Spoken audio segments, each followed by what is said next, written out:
whether the inner world success or the outer world success, whether Jivan Mukti, living enlightenment, or the outer world success, power, money, whatever you want, happens with one master key: will persistence. Listen. Not willpower. Willpower means you try to make a will few times. My health should be like this. My life should be like this. My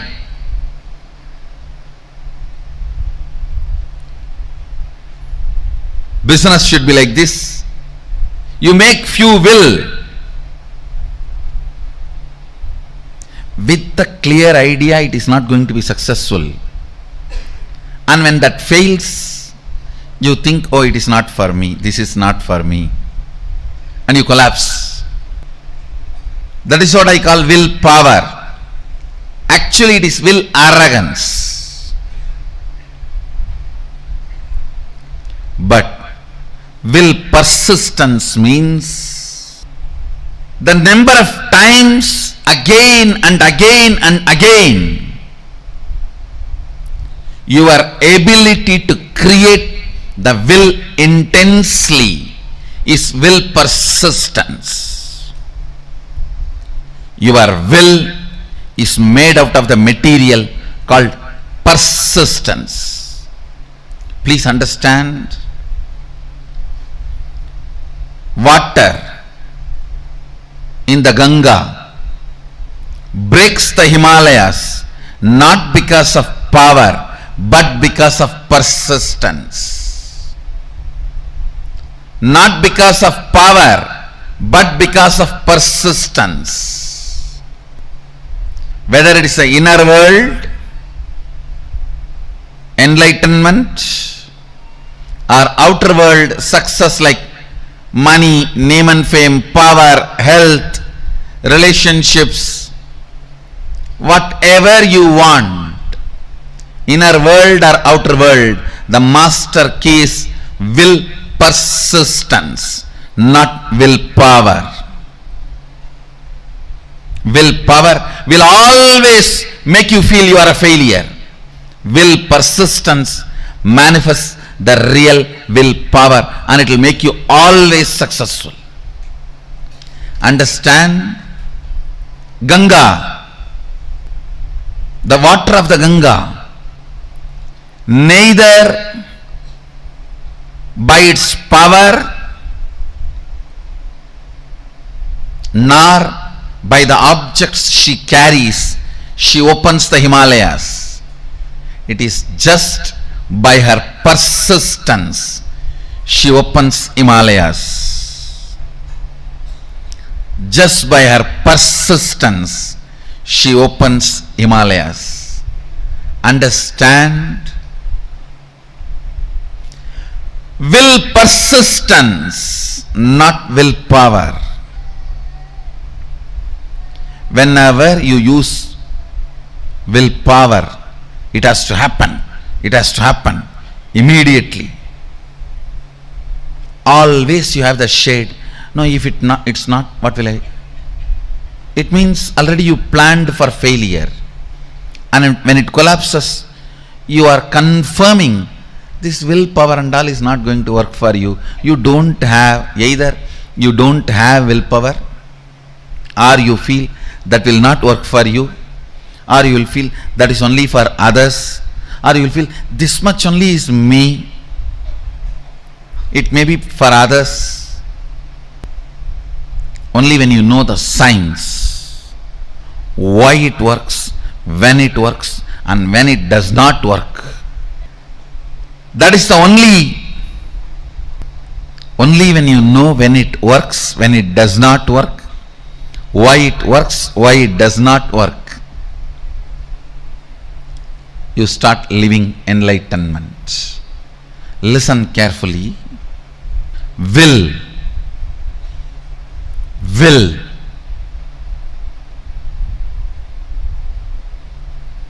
Will persistence means manifesting enlightenment and powers. If you decide to persist, that moment power starts manifesting. You don't even need to spend your whole life on persistence. Persistence is your decision without self-doubt. Persistence is your decision to persist. Persistence is your decision to persist and being sure about it. Willpower, when you use just will, you are not sure about you. What will happen if it goes this way or that way? With will persistence, you are sure anyhow how you are going to be. Look at every step in your life. All your patterns of withdrawing from life, all your decisions to withdraw from the life comes from your will arrogant decisions.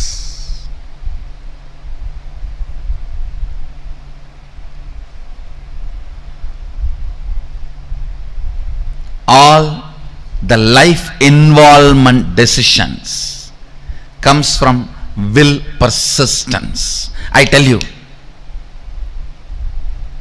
whether inner world or outer world, life is all about how much you are intensely getting involved. That's all.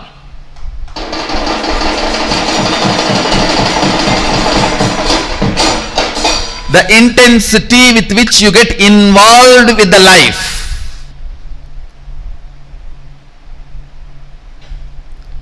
Intensity with which you get involved with the life. The more and more interaction, more and more involvement, more and more ice breaking.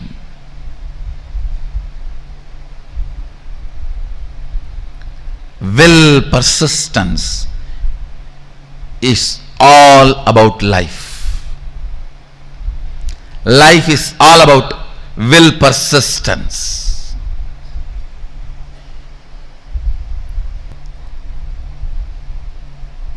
Will arrogance is failure.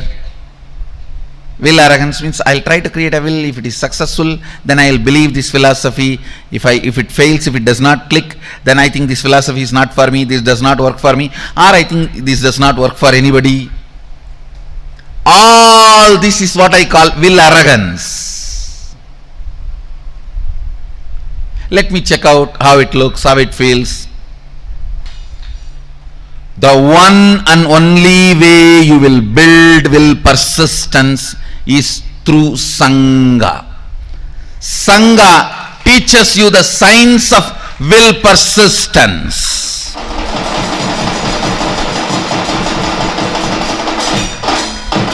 I tell you,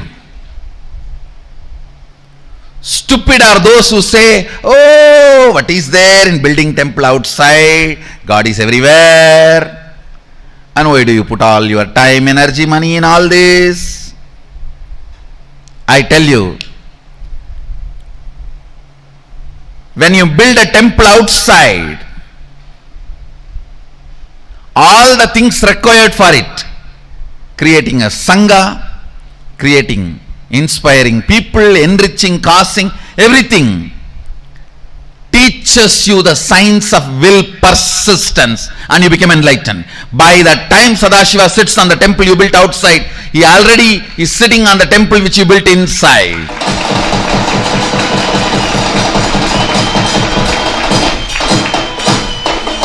I tell you, anybody wants enlightenment, build a temple, you will have it.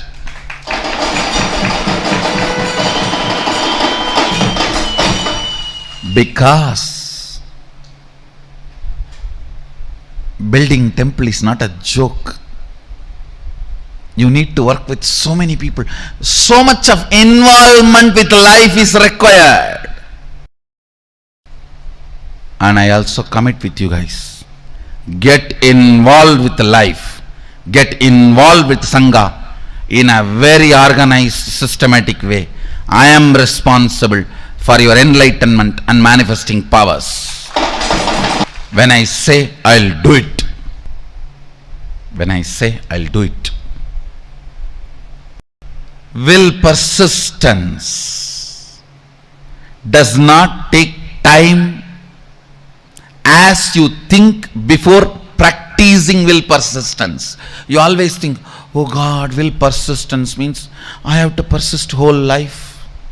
Actually, your whole life is nothing but the moment you have in your hand.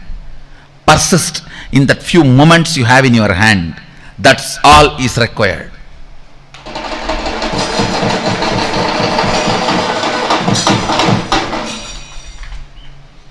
The moment you think of the whole life, it's will arrogance, not will persistence. The moment you decide will persistence, simply you start manifesting Sadashiva.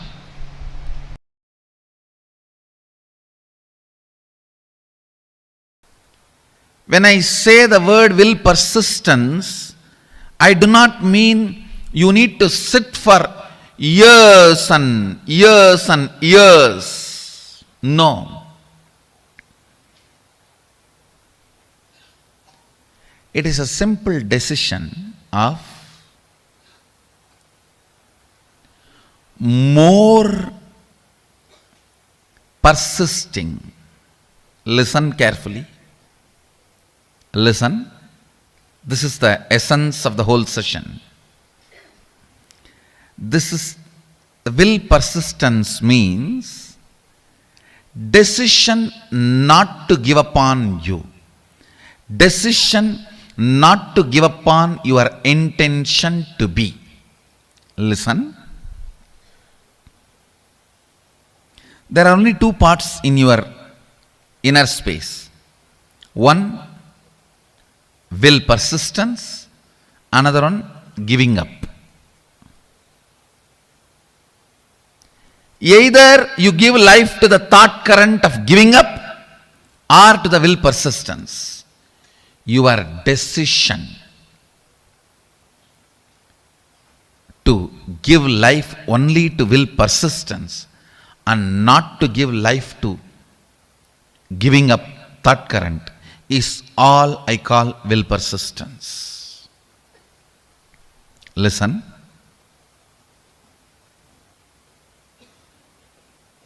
Actually, it's too easy. The truth is, it's too easy.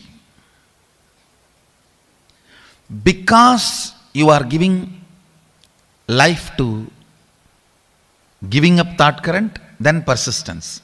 Giving up thought current, then persistence. That is when it becomes complicated. It is like you create a terrorist group for some purpose and then you send your army to kill them. You create a terrorist group and then you send your army to kill them. Then world will never have peace. In your inner space, you do the same political game. For right or wrong reasons. For good or bad. You support giving up pattern. You cherish sometime without even you knowing. Only when you are about to fail, collapse, you wake up, oh, not this, not this.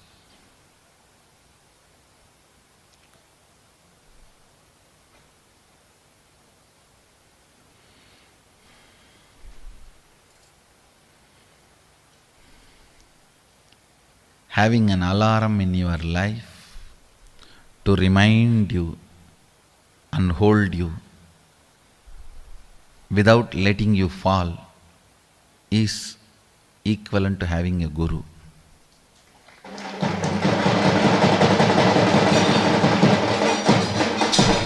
Guru is all about that only.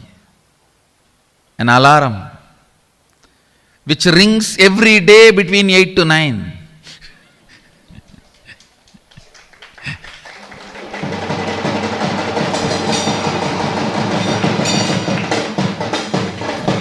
Reminding you constantly not to fall.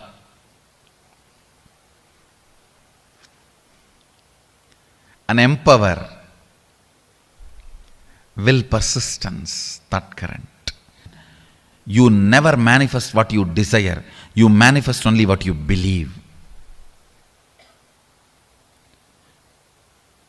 If you think what you desire you are going to manifest, no. You are fool. You don't know the secret of manifestation. What you believe you are going to manifest. If you believe your willpower is never going to manifest, it is never going to manifest. Your belief, your cognition, your perception, that is only going to become reality. Understand, an important thorn in the flesh need to be removed.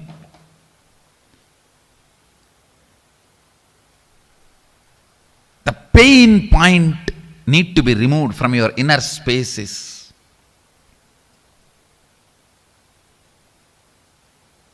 Will, arrogance, failures. All your failures, whether you prayed and did not get. You see, prayer is nothing but making a will. You prayed to God something and did not get it. Or you sincerely tried and did not achieve it. Or you created a space and it did not become reality.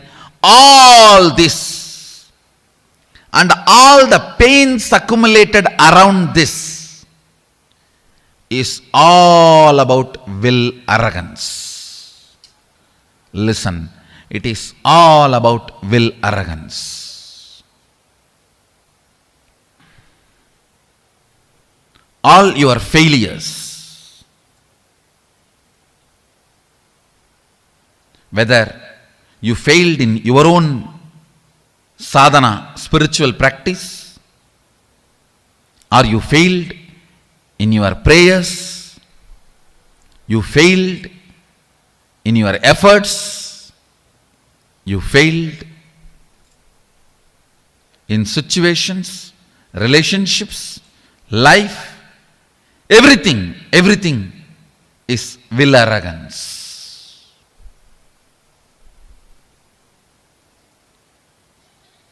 If you understand, by its nature, will arrogance cannot become reality. By its nature, will arrogance cannot become reality.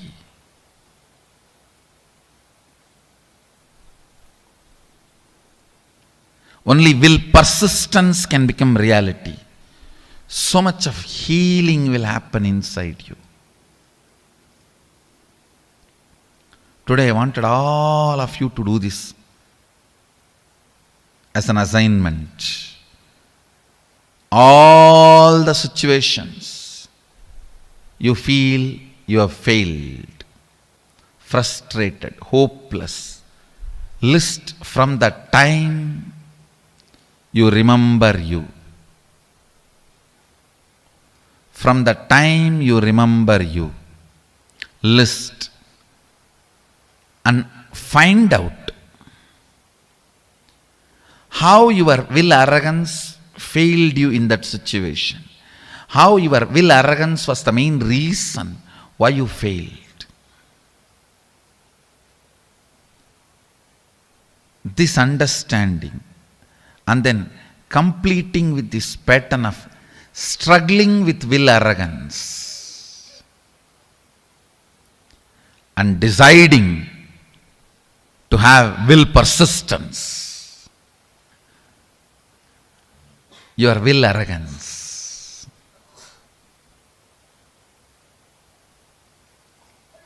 is the source of all the pains.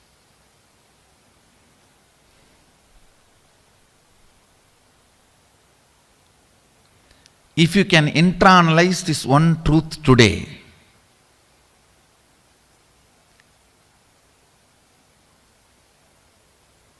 tons of past sufferings will be healed in you.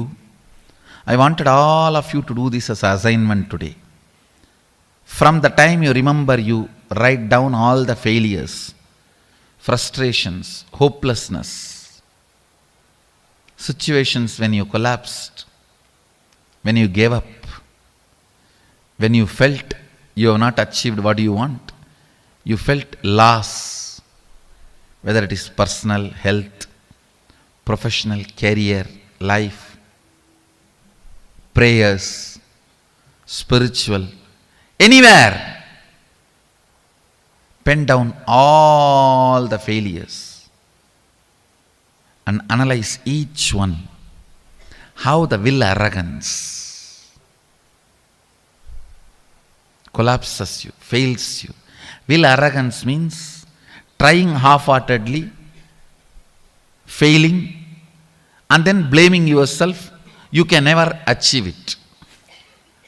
Trying half-heartedly, failing, and blaming yourself, you can never achieve it. Vicious circle is will arrogance. Virtuous circle is will persistence. Will persistence means deciding whatever happens, I am not going to give up till my intention to become reality. Nothing can stop me. If my intention to be is Shivoham, till that happens, I am not going to give up. I am going to be persisting. The will persistence.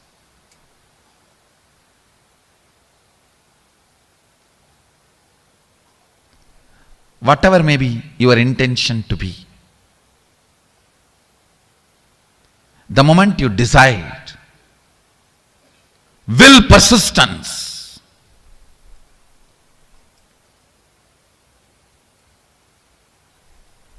you will see so much of healing, healing, healing, powerfulness, powerfulness, powerfulness.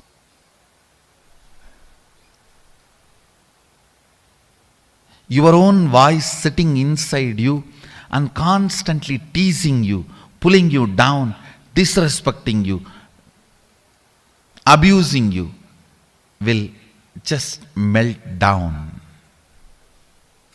You don't have any other enemy other than your own will arrogance voice from inside.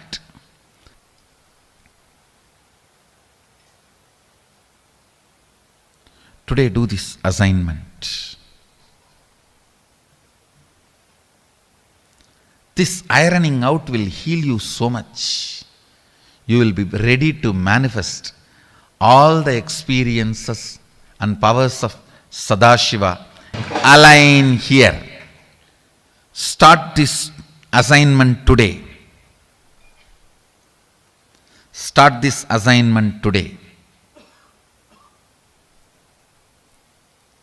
To complete with all the pains, ideas, neurological, psychological, physiological, physical, hormonal ups and downs you generated in you, which goes on trying to make you believe falsely that you are not your intention to be. Complete all of that. After finishing the assignment, you will simply understand it is just dash dash dumped on you by your will arrogant lifestyle. Actually, I want you to do the assignment here. Sit here, and after this session, do the assignment. I'll help you complete here.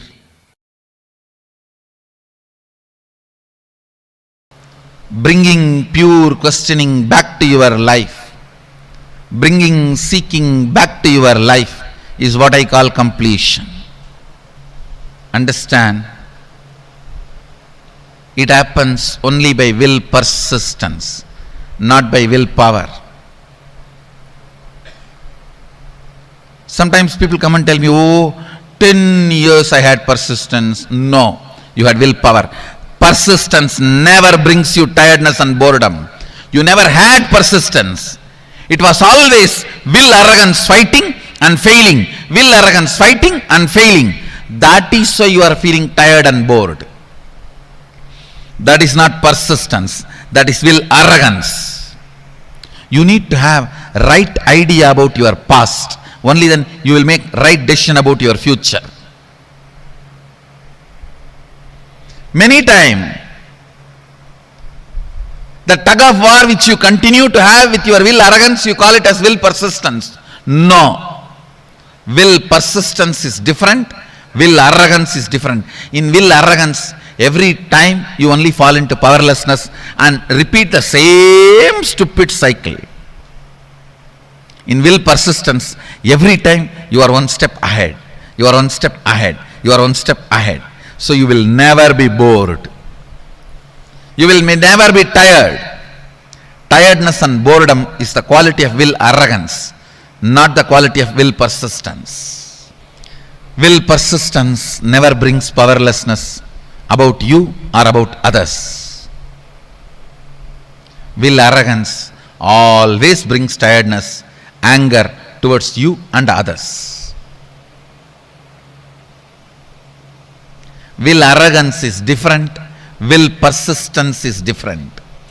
Will persistence becomes will power, not will arrogance.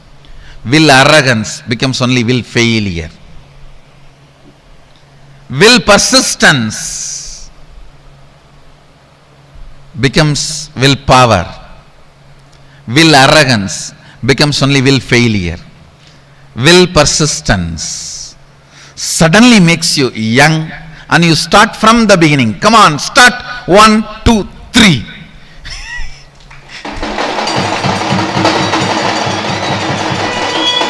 Will arrogance makes you feel tired about even the things which you never practiced, but just you imagine you tried. I tried.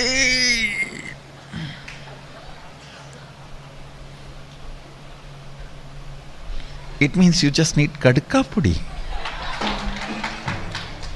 I tried. It is not coming. Will arrogance is different. Will persistence is different. Persist. Persist. Persist. Naham manye suveteti. Nona veteti vetacha. Yonastat veda tatveda nona vedeti vedacha. You may know something, you may not know something. Knowing what you know and knowing what you don't know is itself knowledge. Will persistence, will persistence, will persistence.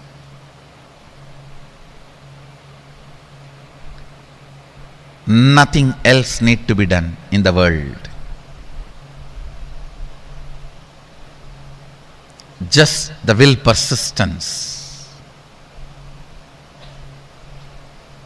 will awaken you to you, will raise you to you,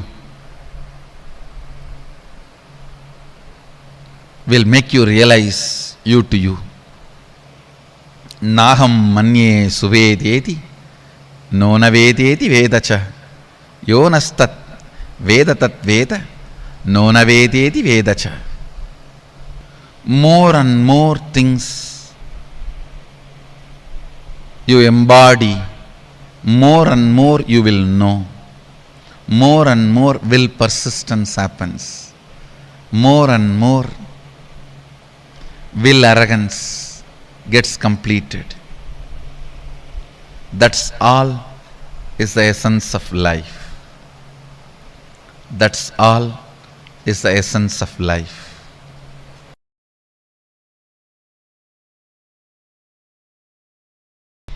At certain level,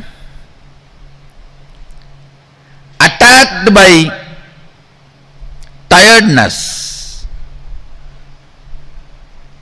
self-inflicted boredom, makes you feel you know it. That's all can be known.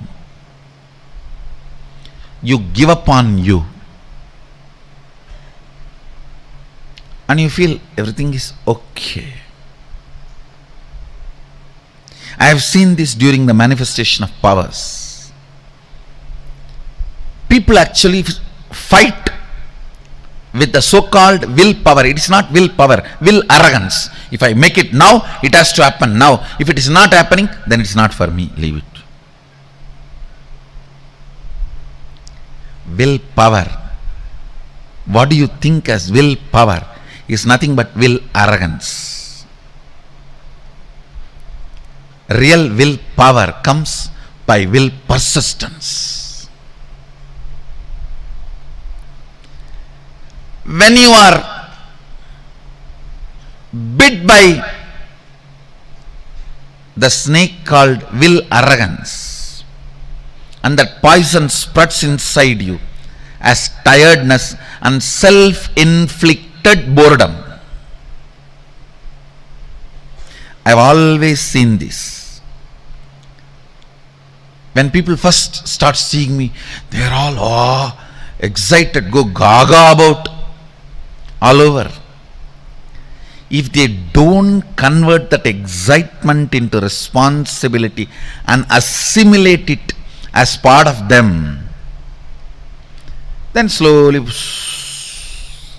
that's the difference between fan and devotee. Fan just fans away all the excitement. Devotee makes the excitement into responsibility. Whoever has converted their excitement and devotion into responsibility, they will never be bitten by tiredness and self-inflicted boredom. Understand? I am using two words. Tiredness can sometime can come even externally, but boredom only from internally it can come. That is why I am using the word self-inflicted boredom.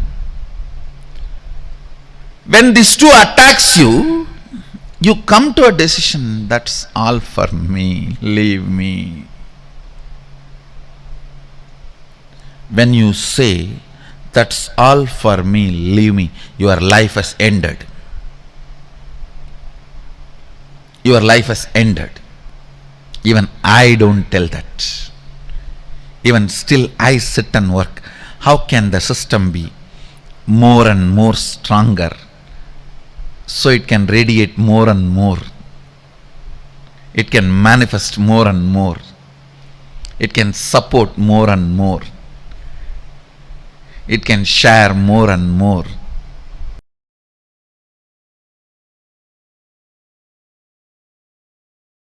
Intense will persistence raises you from your Jagrat, wakeful state, to awakened state, from awakened state to alive state. There are 5 states of consciousness. Waking state, which all of you are now in. Above this state is awakened state, Turiya. Alive state, Turiya Atita. Below the waking state is dream state and deep sleep state. Listen. Waking state. Jagrat. In Sanskrit we call it Jagrat. English, waking state. Below this waking state is dream state, Swapna. below the swapna, deep sleep state, sushupti. Sushupti, deep sleep, swapna, dream, jakrat, waking state, turiya, awakened state, turiyatita, alive state. These 5 layers are 5 levels of states of your consciousness.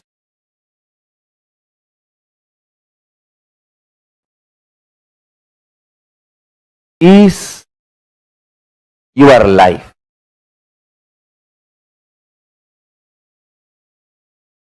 Intensity, intensely awakened state,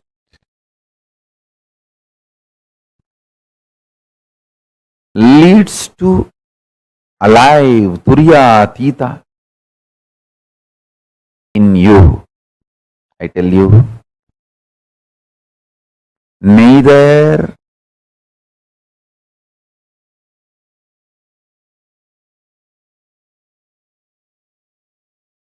what you consider as external achievements, nor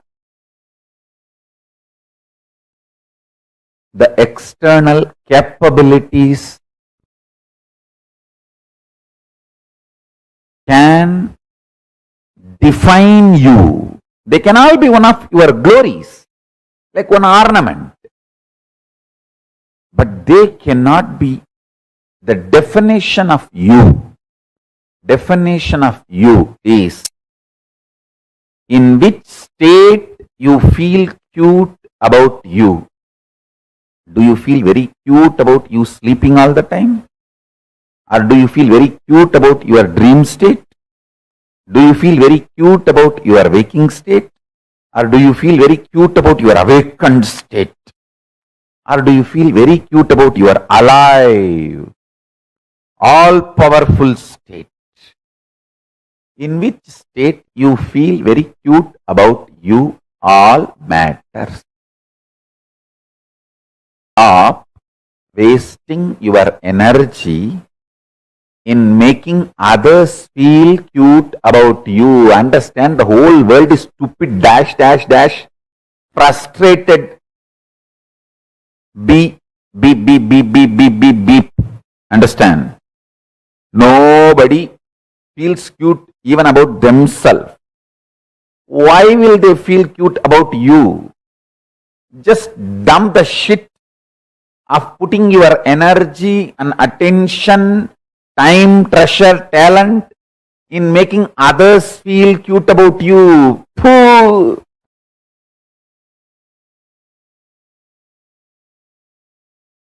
It's like you are wasting your whole life for pig shit. Stop. Decide in which state you feel cute about you. That's all is life.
will persistence is more powerful than force.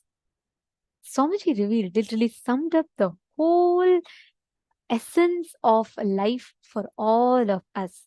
How our will persistence is more powerful than force. Swamiji revealed, right? How Ganga does not break Himalaya by her power, not by her might.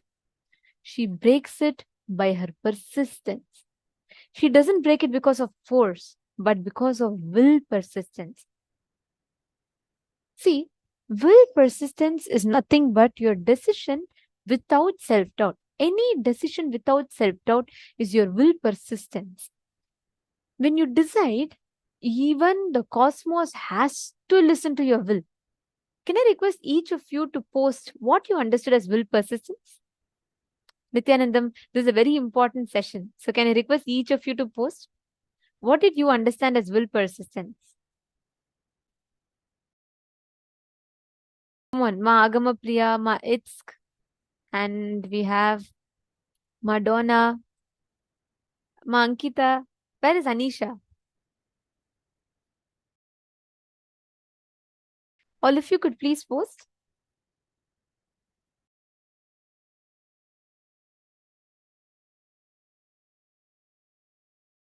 What is will persistence according to you? What do you understand as will persistence?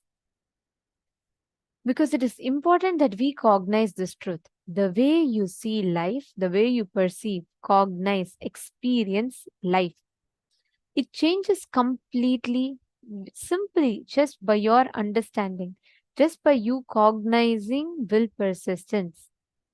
You understanding the principle of will persistence, you can win the whole game of life. Ma Vimla is saying the ability to remain focused and sustain a goal without giving into incompletions. Beautiful.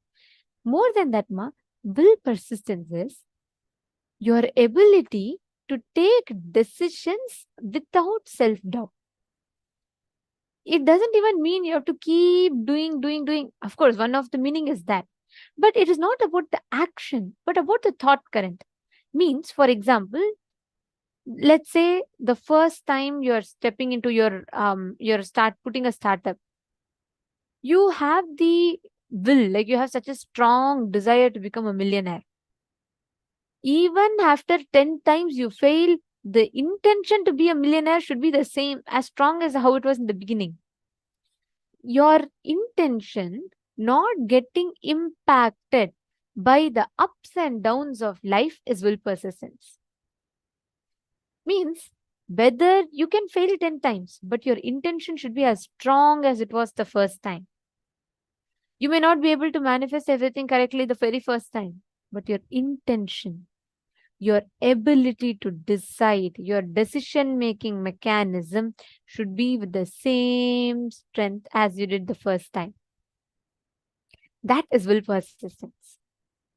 Most of the times, we beat up our individual self without understanding, without experiencing, cognizing what is the exact situation, what is the exact reality in front of us. We're so busy with our own assumptions of reality, and we operate in life out of that.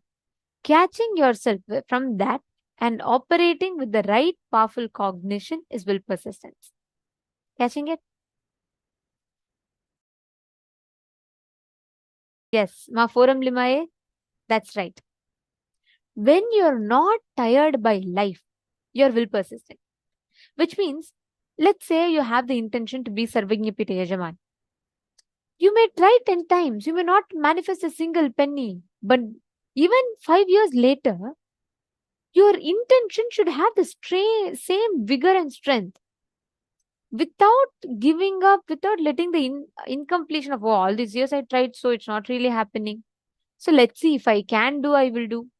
That is not will persistence. Your intention, the strength of your intention, not changing based on situation, is will persistence.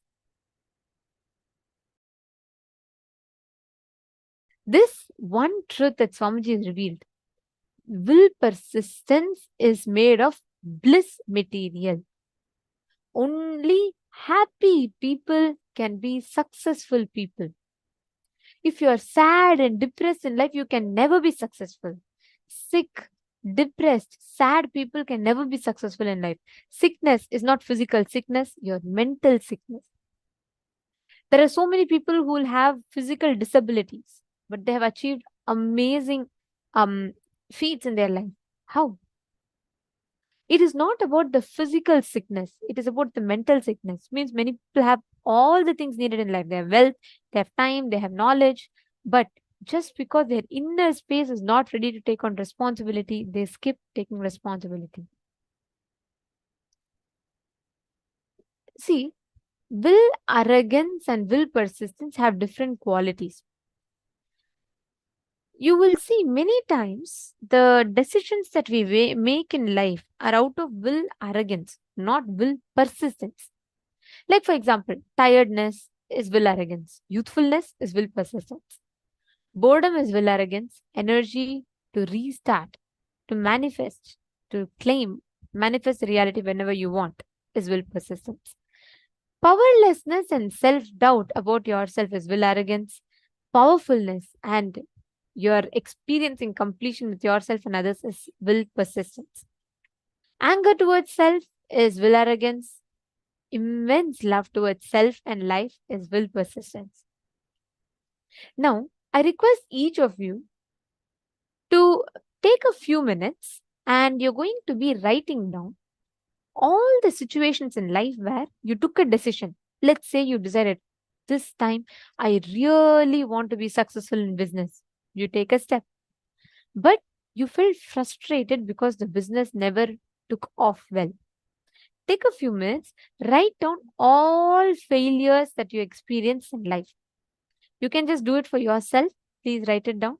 You don't even need to show or post it in the chat.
Slowly relax. With that declaration of will persistence, now with the same space, we are going to be entering into the power manifestation session. For the power manifestation today, in this round, we are going to be doing the power of bringing rain. Literally, just by your will, just by connecting to Paramashiva, you can make the heavens shower. This whole science is about recognizing each and every element of nature as an independent intelligence. We are not seeing the rain as even a natural phenomenon or just a process of nature. We are recognizing that the independent intelligence, the Devata, the deity behind that, connecting to that higher existence of us to make the nature function as we wish. The most important part is none of this can imbalance nature. By doing power manifestation with the whole universe, with the nature, we can never imbalance nature.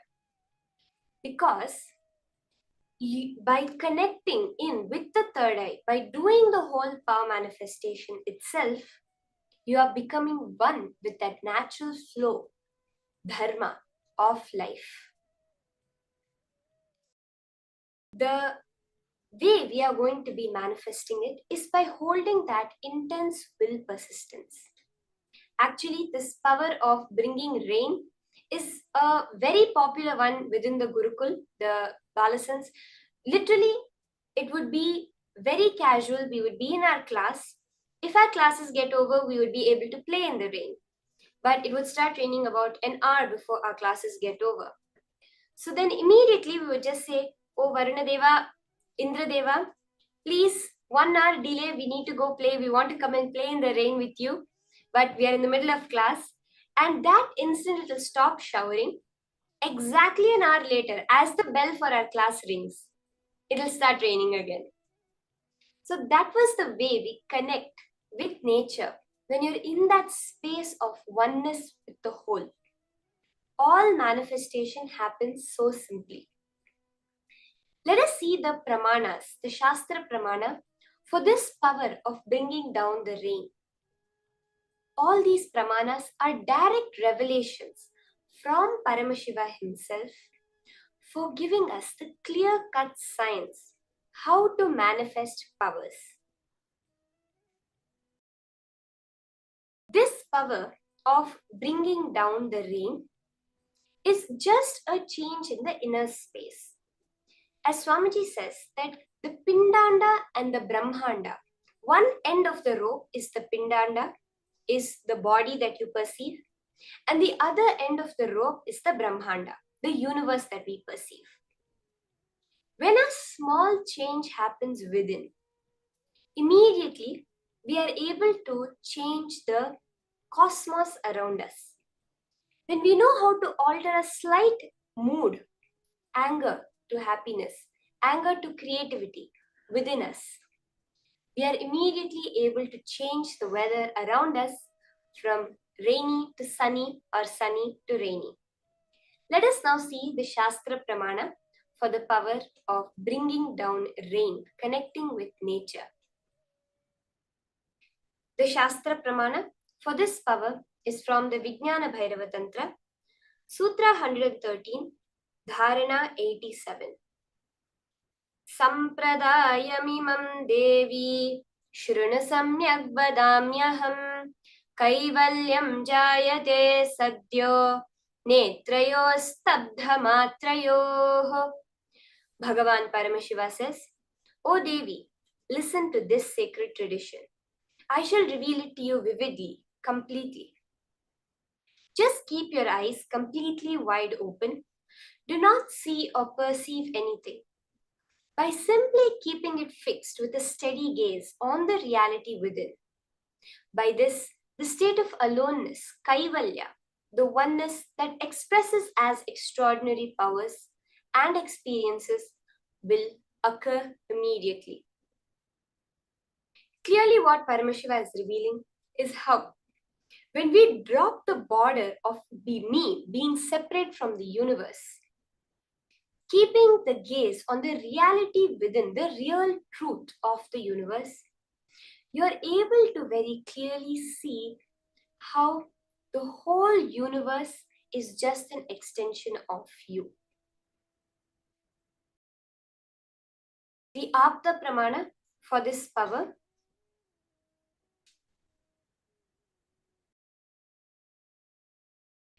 we see very clearly from the life of Savitri, which Swamiji will be narrating to us now.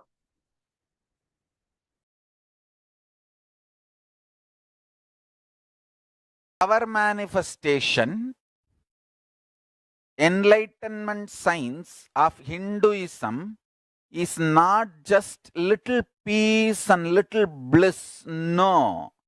It gives you tremendous peace and tremendous bliss, no doubt. But the conscious science of Hinduism is playing with the reality. One chaste woman who does not want to lose the husband for some reason because she loved him so much, she just stopped the sunrise. And it is true. It is true. Just calculate the Satyavan Savitri's time period.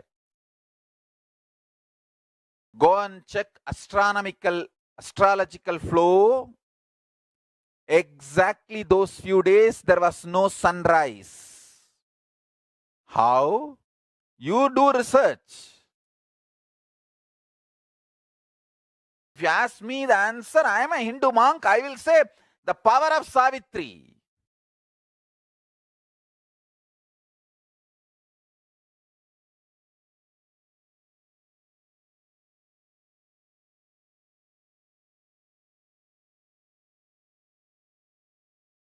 You can try to find out whether there was any huge dust cloud formed between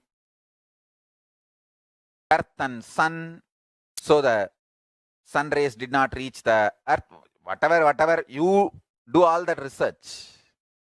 But I tell you, it happened. It is a fact. It's a reality.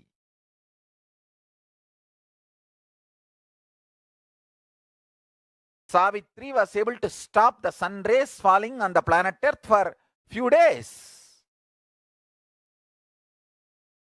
Chastity.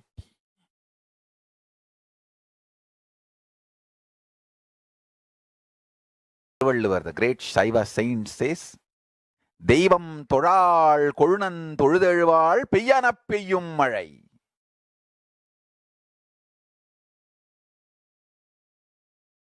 Toral means not worshipping, no need to be worshipping. It means she experiences husband as God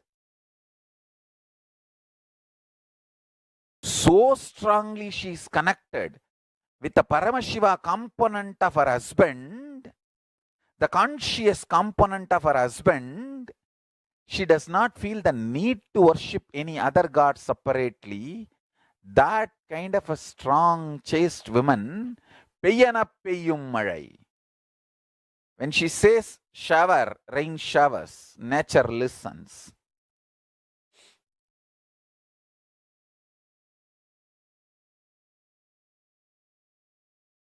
So, as we just saw, Swamiji so beautifully reveals the science of how Savitri was able to connect with the nature just by her very existence. The one command she gave, the sun did not rise. the same way Swamiji has demonstrated in his own life during the program where a festival was supposed to happen and Swamiji stopped the sunrise, delayed the sunrise by almost 40 minutes. Let us listen to this incident also from Swamiji's own mouth.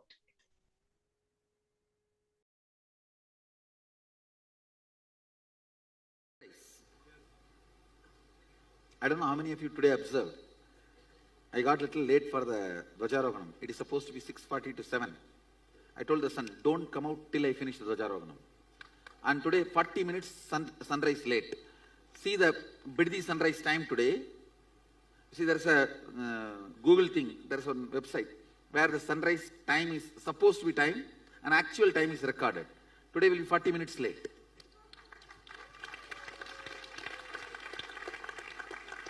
You want to see? It was actually only after I came out, finishing the Dvajarohanam, sun was even seen in the east. Not because of cloud. Cloud means he will be seen higher.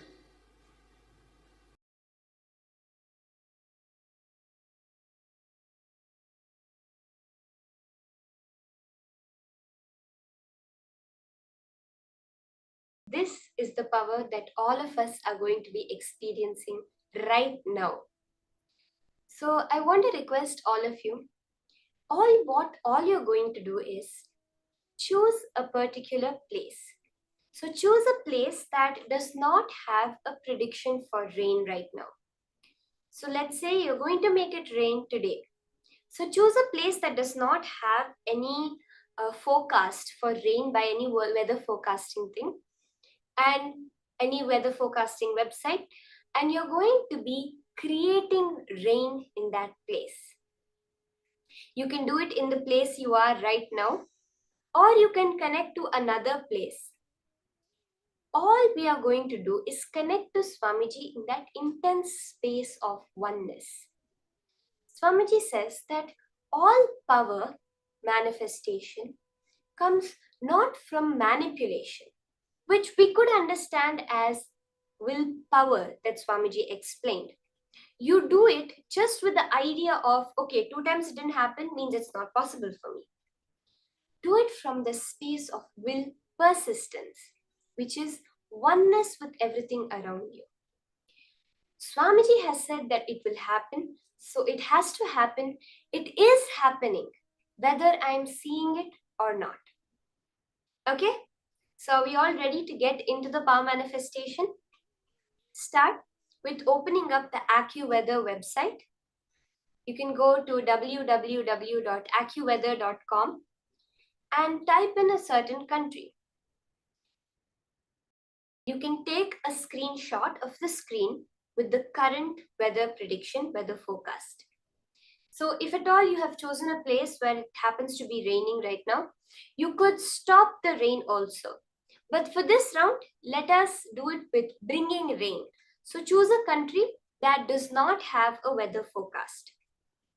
If you have a friend or someone you know living there, you could even ask them to take a picture outside their window to make it even more verifiable and such that you really see, oh my God, oh my Paramashiva, the manifestation is really happening. Okay? So choose the country, take a screenshot of the weather prediction for that area. Sit, intensely connect to Swamiji in the space of oneness, as Paramashiva revealed in the Shastra Pramana. Let your gaze and your mind be completely steady within your inner space. That is the space of unclutching, where there is no external or internal happenings affecting you. You are a pure witness to anything going on in your inner space. Unclutch, chant the Mahavakya to raise your frequency, to tune in with the cosmic frequency. In the space of intense feeling connection, start the manifestation.